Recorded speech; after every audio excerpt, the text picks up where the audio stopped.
আসসালামু আলাইকুম গাইস, কেমন আছো সবাই? আশা করি সবাই ভালো আছেন। কেমন আছে সবাই? তো this is my first video যেটা আমি কথা বলতেছি। তো কেমন লাগতেছে সবাই বলেন? ফেস্টিভ্যাল তো আই থিঙ্ক সো দেখেই ফেলছেন এখন। তো আর বাইরে বৃষ্টি, রোজার সময় বৃষ্টি, বাইরে রাস্তা ভিজা,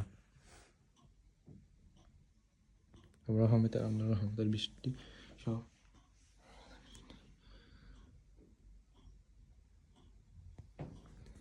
আর আমি ইয়েস দিস ইজ আমি। কেমন হলো ভিডিওটা? সাবস্ক্রাইব করে দিন, লাইক সাবস্ক্রাইব দুইটাই। বাই।